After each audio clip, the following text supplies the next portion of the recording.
I continue, I want to point out some very important people who have helped out. Hello. I don't pastor by myself. I have Pastor Josh over there. And yes. And Matthew is our assistant who's in the back. He's in charge of all of the logistics. We can't do this without you, Matt. And I want to, if I call you or your category, please stand up. I want to acknowledge the people that we should acknowledge. The adult volunteers at IES Teens, the pit stop leaders, all of that, please stand up. Thank you so much. We love you all. Also, the captains, team captains, worship team captain. Yes, I'm looking at you. Vibe 411, all of that. Please stand up. Teen deacons, please stand up. We don't do ministry by ourselves. We have a whole heavenly host of people. Thank you so much. So thank you so much. It is my honor and pleasure to be your pastor and minister with you. I am so proud of all of you. So as the video mentioned, the space between, that is our IS Teens theme for 2020. We realize that in life, we often find ourselves in the space between something. Most of the time, we're in the space between point A and point B, stuck in traffic. But for example, the teens, most of them, they feel like they are stuck in the space between being a kid and being an adult. And even for us adults, we are often stuck in the waiting period or space between one season and another. And this year, we're talking about how to live our lives in the space between. How do we live lives that are glorifying to God in the space between? And so we started in January, and we're just going to go over this a lot. And today, I am not going to preach on my own. I have a very special speaker preaching, and I have to introduce my co-preachers, and I knew exactly what story I'm going to tell when I introduce this person. By the way, I absolutely love just his willingness. He came in this morning, and we just told him, Jason is stuck in the flood. You need to play the guitar, and so he took a guitar and played. And so I really appreciate you, Sam, if you don't know this. But he's one of the deacons, and we had a meeting, and they started to ask me about what master's program I went to. And then he suddenly said this, PT, what master's did you take? I want to get my master's in world domination. One day I will buy Ghana. One day you will buy Ghana. So, without further ado, please join me as we welcome Sam Vasandani.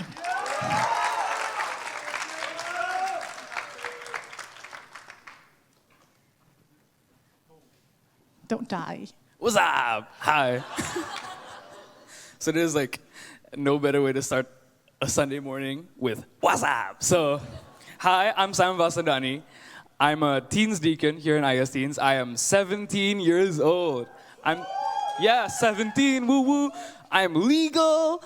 I can drive. I have my driving license. It's fun. Please pray. I have not caused any accidents yet. So, parents, please. yes, give me my own car. But let's stick with the country first, okay? Okay, so I'm Indonesian and ethnically half Indian. I'm a biracial boy, as they say. You like that alliteration? I liked it too. So a little bit about me. I am going to take economics and finance. Why is there reverb on my voice? Is that like... Huh? Okay. Huh? Okay, so I'm going to take economics and finance in college because I want to make stacks on stacks. So, yes. And Don't forget to tithe. We talked about this last week. I always tithe, yes. So, yes, tithe, right? So, before I start my sermon, before I go to my introduction and be all deep, all you like people above 28, you probably won't understand what I'd be saying because I'm going to use a different vernacular to all of you, right? So, before I start, I would like to teach all of you, old people, people above 40, the old people. Let's just be real, okay? Okay, so... I'm hyperventilating here.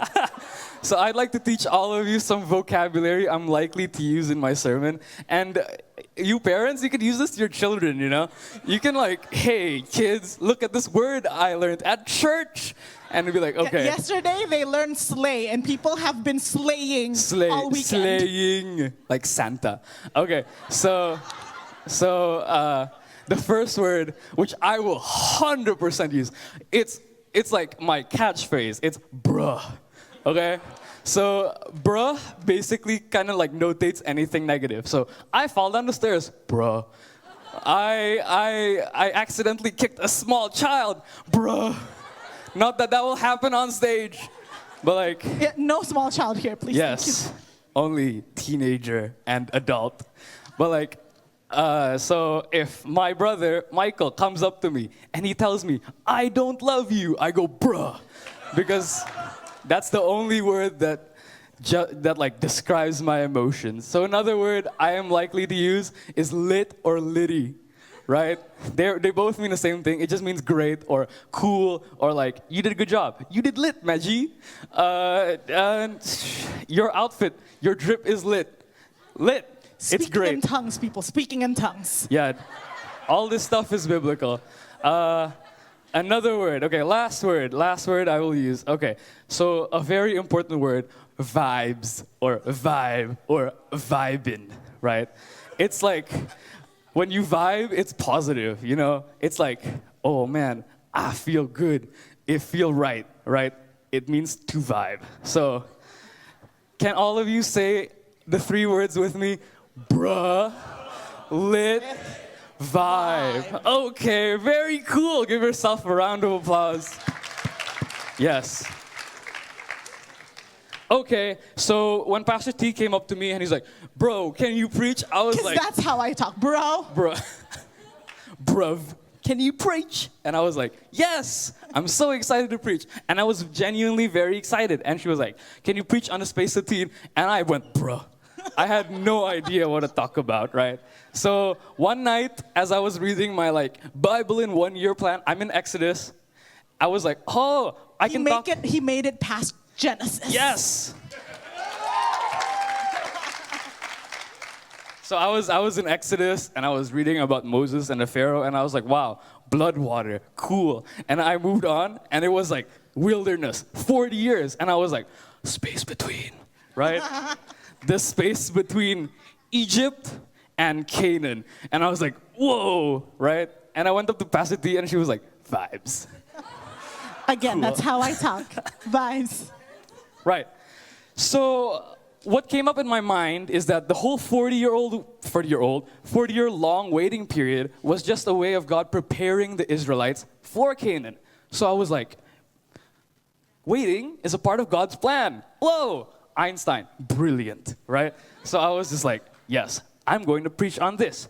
Oftentimes when preachers preach, people only talk about the promises in the Bible, right? The fulfillment of the prophecy, you know, conquering Canaan, God raising from the dead. But often we forget about the significance, about the time spent waiting from the establishment of this promise to the fulfillment of the promise, right?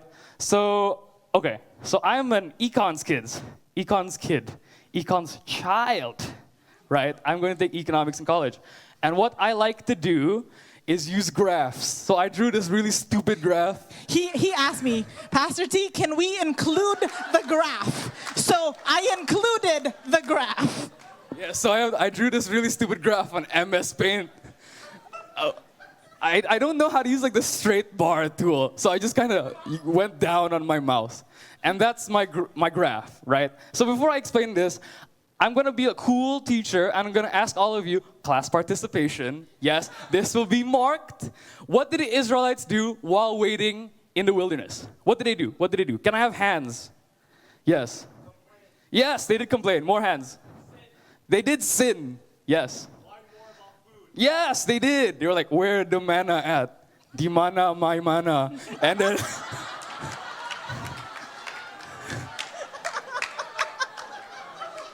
and you're not supposed to, that's a horrible joke.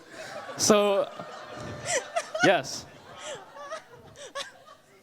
They did die. They died a bunch of times, right? So the Israelites didn't do good things in Egypt, in the wilderness. So think about this, okay? Think about this, think about this, think about this, think about this, think about this, okay? What if, for some reason, the Israelites didn't wander in the wilderness for 40 years and just came to Canaan, and I was like, and went to the Canaanites and be like, I want to fight you. What would they done? Yeah, okay, right answer. They would have lost. They wouldn't have conquered Canaan. So waiting is an opportunity for God to prepare us for what's to come. So point one, waiting gives us an opportunity to grow so we are able to maximize the utility gained from the fulfillment of God's promises. So it's like a textbook, people. Yes, it is a textbook. So back to my graph. Back to the graph. Yes. Okay? So I have illustrated the perfect amount of time God will make us wait. As you can see with the graph, okay, so this is a quadratic graph, right? Because it's a curve, right? He just lost me. Yes. So God will make us wait at the apex of that graph in which utility is maximized. He will not make us wait any shorter or any longer than that. I have coined this term, the waiting maximization principle, which is patented by me. No stealing. Okay? So in Exodus 32, right? When the Israelites were wandering around the wilderness, they stopped and they camped at Mount Sinai. And I'm just going to read a little bit. Oh, wait, no. Context.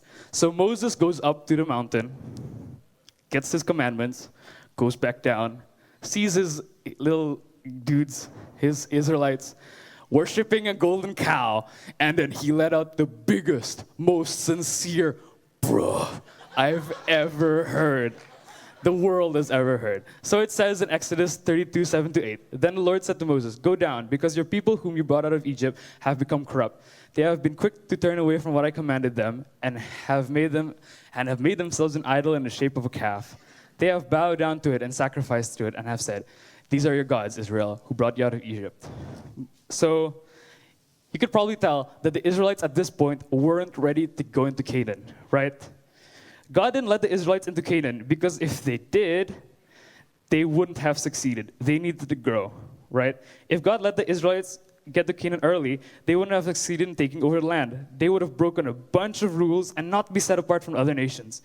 They wouldn't have reflected God's glory. They would not become the nation of priests they were called to be. They just weren't ready to maximize the utility gained from the fulfillment of God's promises. We have to remember that God's timing is absolutely perfect. That's right. Sometimes waiting for a promise to be fulfilled is an opportunity for us to get ready for said promise to be fulfilled so that said promise will have maximum utility or effectiveness when it is fulfilled. We have to remember that God will not make us wait any longer than we need to. His timing is always perfect. We have to trust His process. We have to remember that God's understanding and foresight is much greater than ours, right? I mean, He did, create everything. So we should trust Him. Proverbs 3:5-6 says, Trust in the Lord with all your heart and lean not to your own understanding. In all your ways submit to Him, and He will make your paths straight. This verse clearly states that if we trust God, we benefit. He'll make our paths straight, per se. So while waiting for his promises to be fulfilled, we must be patient with him. Waiting for a promise to be fulfilled is not like waiting for a doctor's appointment where you just wait, right? It's an opportunity. It's God telling us to grow so we are ready to take these promises. So a good example from my own life was, I don't know, it was a long time ago. I'm in 12th grade now, so that's like 3 years. I was in 9th grade. I was going to audition for the worship team, right? I was a big music snob. So I came in, I performed this like amazing rendition of Amazing Grace, I think. I think it was an E, yeah. So it was open strings. You still remembered the key. Yeah, it was an E, yes. The chords are E, A, N, and like B7, which were lit. So I played it, and I thought I did so good, but you know what? I didn't get called into the worship team for like a whole year after that, right? So what I learned from that was I wasn't ready to join the worship team. Not technically, but my mindset wasn't ready. I thought I was better than everyone else. I thought I was better than the song, but I'm not. So that waiting period humbled me and prepared me to join the worship team. And now I play electric guitar and I go, and I feel really good while doing it. Wow. Why am I here? You should just preach by yourself. Point number 2. Waiting gives us a chance to understand who God really is and who we are in relation to God. So the Israelites, I am not going to be saying all of those bras and vibes and feeling old. But when the Israelites went into the wilderness, they knew about God. They just saw the plagues happen and the Red Sea parting, and they have heard from their parents and their grandparents and their grandparents' parents and all through their lives about just stories of Abraham's God and Isaac's God, but it was not their God. They didn't know God. They experience some like wonderful stuff, and then they find themselves in the wilderness. And those 40 years in the wilderness was a time where they got to know God, got to know God's heart, and God lived with them. In Exodus, it says that God guided them. Pillar of fire, and then pillar of cloud. They had the presence of God with them. They got to know what living with God was like. It wasn't just a story about your ancestors' gods. It wasn't a story about that they can compare with the Egyptian gods of like Ra, Anubis, whatever. They got to know Yahweh. They got to know God. And God solidified their identity in that wilderness period as God's people. They were just a bunch of people who descended from Abraham and lived in Egypt and were slaves. But when they went out of that and spent time in the wilderness, they became a people. And not just a people group, they became God's people. In Exodus 19, 4-6, it says this, and God says this: "You yourselves have seen what I did to Egypt, and how I carried you on eagle's wings and brought you to myself. Now if you obey me fully and keep my covenant, then out of all nations you will be my treasured possession. Although the whole earth is mine, you will be for me a kingdom of priests and a holy nation." These are the words you are to speak to the Israelites. God said that to Moses. So in that waiting period, the space between Egypt and Canaan, the Israelites became God's people. They learned, they experienced, they know God, but they also know who they are. They belong to God.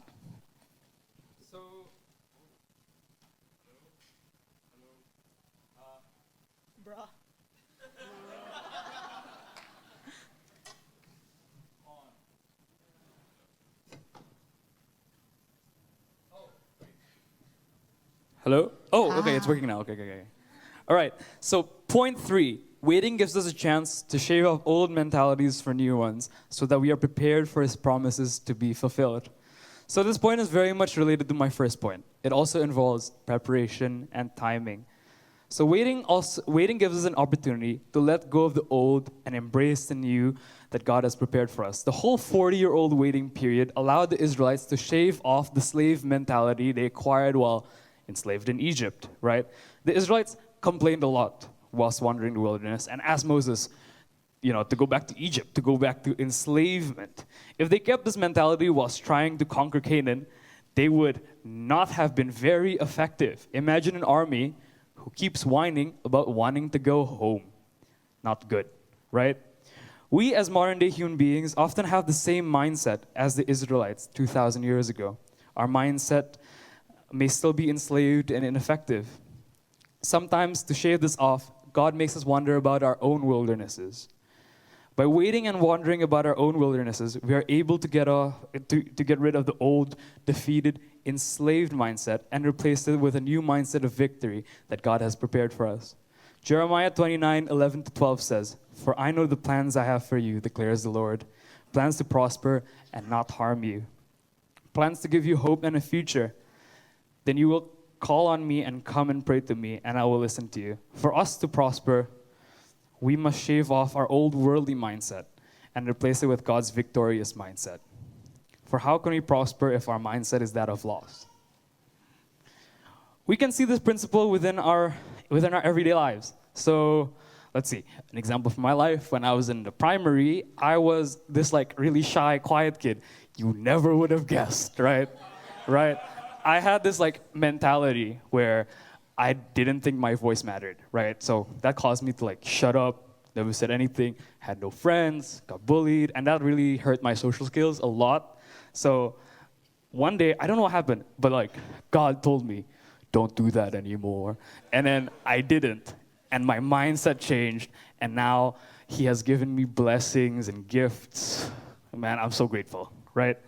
So whilst you're in this period of waiting, do not be discouraged. God is using this period of waiting to transform you into the prime you. He's shaving off the slave mindset so that you're able to conquer your own personal Canaans. He's preparing you for all the promises He'll fulfill. He's preparing you for all the gifts you'll receive. And I'll just add one bit. And I had completely forgotten about this until I watched a podcast recently. So I had cataracts growing up. I know, weird. When I was in 3rd grade, I got eye surgery. My right eye lens is artificial. Fun fact about me. I expected my eyesight to suddenly be 100% perfect. But after the surgery, it wasn't. The doctor said that my cornea and my brain needed to relearn how to see well. Because my brain has programmed itself to think that I can't see even when my eye lens was new. That's the same way with the Israelites and us when we're freed by God. There are things and beliefs that we have learned and we have taken in that we need to unlearn and then relearn the truth. And that's where God's word comes in. God's word is what changes our lives. Amen? And we need to unlearn some of the things that we have believed, that some of that slave mentality that we have taken in, and replace it with what God says about us. So our last point number 4, the destination is not the ultimate goal. God's presence is. The destination is not the ultimate goal. God's presence is. And God is in the waiting. In Exodus 33, Moses was talking to God. And at that point, God had told Moses, you know what? Go into the promised land. I will give that to you, but I am not going with you. And this is probably one of my favorite conversations that Moses had with God, because Moses, in reply to God, says this: if your presence don't go with me, I am not going. I would rather stay in the wilderness than go into the promised land without you. And that's what we want to share with you today too, that it's not just about the end goal. The destination is only part of the plan. The ultimate goal of this whole life journey thing is always being with God. And God's presence is in the waiting as much as it is in the fulfillment of the promise. That means waiting is part of God's plan. Why? Because he is in the wait. This space between that you are in, this space between that you find yourself in, God is there. And what if we change our attitude? Rather than saying, God, I want the end product. Don't care how we get there, I just want the end product. But what if we change our attitude to say, if your presence don't go with me, I would rather stay here in the space between as long as you are there. Don't mistake the promised land for the promise maker. Lest we forget, our ultimate goal is not the destination. It is God's presence in our lives. Often the space between seems dark. The space is desolate, filled with anxiety and questions. The long days waiting for God may seem endless. But do not despair. Do not worry, because God will always fulfill what he has promised. My friends, the space between isn't dark or dreary. It's bright. It's part of God's plan. It's a part of his promise. Waiting is God preparing us for what he has in store, our own Canaans. God's preparing us for greatness. He's ensuring that we maximize what he will give us. We may stumble along the way. We may build our own golden cows, but eventually we'll get there. And God will ensure that we'll be able to make the best use of his promise. Just like the Israelites did, we can conquer our own Canaans. And to quote Pastor Josh, God never wastes a wait. This is an encouragement for us to not grow bitter with waiting. Don't let yourself get bitter with waiting. Let God guide you in your waiting. Even if, like the Israelites, it feels like you're going around in circles, like there's no end to the waiting. Let God guide you in the waiting. And spend this waiting time getting to know God and letting him speak to you on who you are, so that you get to know God and you get to know who you are in relation to God. And this is our challenge for you, those 4 things. Don't despair. Don't get bitter. Let God guide you in the waiting. And spend time getting to know God. Spend time in God's word. Spend time in community. This waiting period might be the best thing that happened to you.